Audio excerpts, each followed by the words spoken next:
Hi hello नमस्कार. पूजेच्या mini ब्लॉगमध्ये तुमचं स्वागत आहे.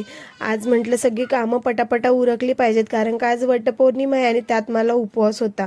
म्हटलं आधी घरातली कामं झाल्याशिवाय नंतर बाकीच्या गोष्टी करता येत नव्हत्या, म्हणून कपडे भांडी सगळं अस्ताव्यस्त पडलेलं घर सगळं क्लीन करून घेतलं आणि नंतर स्वतःने सुंदर अशी साडी घालून छानसा मेकअप करून मी माझ्या मैत्रिणींसोबत निघाले वट पूजायला. वडाचं झाड थोडंसं लांब होतं म्हणून आम्ही चालत चालत गेलो आणि तिथे सगळ्या जणी बसल्या पूजा करायला. वाण वगैरे ठेवले, वडाची पूजा वगैरे केली, नैवेद्य दाखवला आणि मग त्याच्यानंतर आहे ना सगळ्या जणी उभ्या राहून म्हटलं आता फेरे मारून घेऊया म्हणून त्यांनी फेरे वगैरे मारून घेतले आणि हाच नवरा जन्मोजन्मी मिळू दे म्हणून पाया पडून घेतल्या.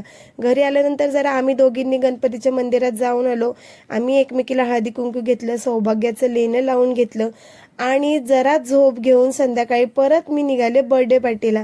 आमच्या अण्णूचा बर्थडे होता, मग त्याच्यासाठी आम्ही हॉलवर गेलो होतो. हॉलही सुंदर होता आणि इतकं सुंदर असं डेकोरेशन केलं होतं अनुच्या बर्थडेचं फार. पण आमची पिल्लू नुसती रडरड करत होती. तसंही तिला घेऊन घेऊन सगळ्यांनी फोटोज वगैरे काढले, केक कट करून घेतला आणि त्याच्यानंतर आम्ही लगेच लागलो जेवणाच्या लाईनीला, कारण का जाम अशी भूक लागली होती. म्हणून आम्ही लाईनीला थांबलो होतो आणि आई बघा आमच्या सगळ्यात पुढे होत्या लाईनीला आणि जेवणही घेतलं आणि माझ्या मागे तर इतक्या जणी लाईनीला थांबल्या होत्या.